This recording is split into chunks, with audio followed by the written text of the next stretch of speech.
En África hay progreso y receso. Fin de la epidemia de ébola en Guinea. Reaparición de los siglos de genocidio en Ruanda y Burundi y las descontroladas catástrofes naturales. La mayoría de los países africanos han elegido el camino de la democracia como forma de ejercer una política participativa. Son políticas todavía frágiles, titubeantes, pero se está diseñando una nueva clase de política con mayor aceptación ciudadana y con más respaldo internacional. La inconsistencia de las estructuras políticas, la mala organización del poder y la precaria ideología nacional son tres elevados factores de riesgo que están amenazando la existencia misma del Estado africano. Se da una clara participación de las masas en la vida política. El partido dominante, que frecuentemente es el único, es el centro de la vida política, y el dirigente se sigue basando en exceso en poderes carismáticos. Entonces, el subdesarrollo, el neocolonialismo económico y la falta de cuadros técnicos dificultan fuertemente la gestión nacional. Existen grandes personajes que han contribuido al engrandecimiento de África, a la liberación de sus naciones y a regularizar a sus razas y la interculturalidad. Fueron grandes emblemas de las palabras libertad, unión e igualdad. Hoy el mundo les vive agradecido por aportar hacia el engrandecimiento de la raza humana. Por ejemplo, tenemos a Kwame Nkrumah. Él fue uno de los líderes de la independencia de Ghana, político y filósofo panafricanista. Sostuvo una intensa agenda internacional que promovía la integración continental y la cooperación entre los países africanos. Fue fundador de la Organización para la Unidad Africana y del Movimiento de Países No Alineados, y orientó la liberación de su país, Ghana, entonces se llamaba Costa de Oro, de la tutela colonial británica, pero matizando de ese nacionalismo por el sueño de una futura unidad africana. Otro personaje importante es Léopold Sédar Senghor. Fue presidente de Senegal y el primero que renunció voluntariamente en toda África. Como presidente encaró problemas comunes de las naciones emergentes de África.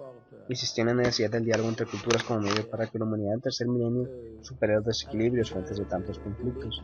Manifestó la importancia de la diversidad cultural como la respuesta al riesgo de una homogeneización y de francofonía como un espacio de convivencia garante de la libertad y el progreso. Y fue el principal teórico de la negritud, que él definía como la cultura común y la herencia espiritual de los pueblos negros de África.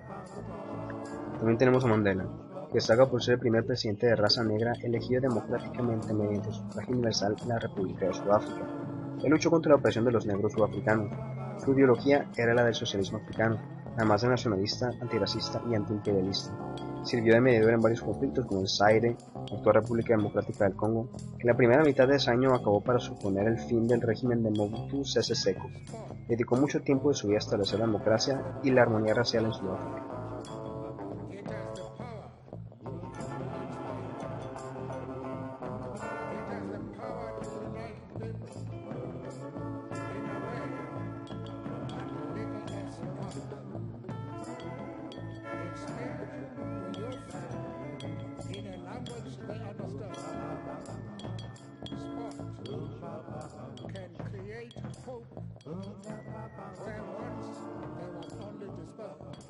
Otro fenómeno muy importante que se dio en África fue el apartheid.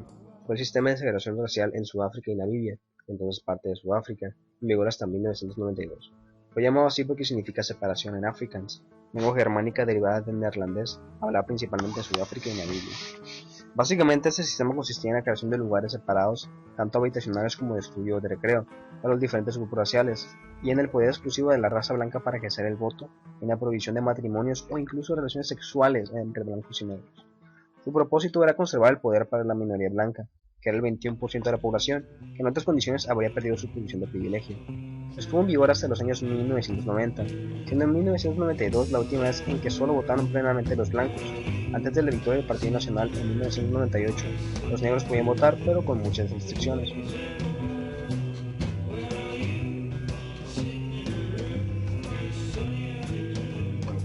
La colonización y posterior descolonización de África fomentó la inestabilidad política, agravada por la Guerra Fría. Desde mediados del siglo XX, la Guerra Fría y el incremento de la política militar y el escotismo han contribuido a la economía tan pobre que existe hoy en África. La pobreza repercutió sobre casi todos los demás campos, que incluye la disminución de la esperanza de vida, el incremento de la violencia y el aumento de la inestabilidad, que perpetúan los problemas de crecimiento del continente. En la década de 1980, las ideas socialistas en toda África fueron descartadas y se eligió el neoliberalismo como ruta de salvación, el cual fue elaborado durante el Consenso de Washington. Las recomendaciones del FMI hicieron caer las divisas del continente un promedio del 50%, promovieron la venta de las industrias de propiedad estatal y el recorte de los gastos públicos. Los críticos del neoliberalismo argumentan que los problemas económicos de África fueron causados por la aplicación de las pautas dictadas por el FMI. El panafricanismo es un movimiento político, filosófico, cultural y social que promueve el hermanamiento africano, la defensa de los derechos de las personas africanas y la unidad de África bajo un único Estado soberano para todos los africanos, tanto de África como de las diásporas africanas. La teoría panafricanista ha sido elaborada principalmente por africanos de la diáspora americana, descendientes de personas esclavizadas y africanos nacidos en África a partir de mediados del siglo XX, como William Edward Burgess Dubois o Marcus Garvey, entre otros, y posteriormente llevada a la arena política por africanos nacidos en el suelo africano como Kwame Nkrumah. Habitualmente se le considera a Henry Cecil Stuart Williams y al Dr. William Edward Burgess Dubois como los padres del panafricanismo. El panafricanismo ha influido en África hasta el punto de cambiar fundamentalmente su panorama político, siendo decisivo para las independencias de las colonias europeas en este continente. Aún así, no ha conseguido dos de sus principales metas: unidad política y espiritual de África bajo el manto de un único Estado y la capacidad de generar condiciones de prosperidad para todos los africanos. Otro aspecto cultural muy importante de África es la industria cinematográfica de Nigeria, Nollywood, que es la segunda más grande del mundo, que solo tiene a Hollywood encima de ella. Hacen un promedio de 2.400 películas cada año, cada una con un presupuesto promedio de 9.600 libras, y además de ser parte fundamental de la cultura popular africana, crea empleos, lo cual es muy importante para la población de Nigeria. Pero no todos son malas noticias. Varios países africanos se encuentran en un acelerado proceso de crecimiento económico. Por ejemplo, Mauritania con 19.8% de crecimiento económico, Angola con 17.6% y Sudán con 9.6%. También varios de los países son ya centros poblacionales importantes y avanzados en varios aspectos, como Egipto, Nigeria, Sudáfrica y Argelia. También la situación política cada vez se encuentra más puntos de apoyo. En un futuro distante, probablemente habrá un desarrollo regional más integral y estabilidad política para el desarrollo humano en África.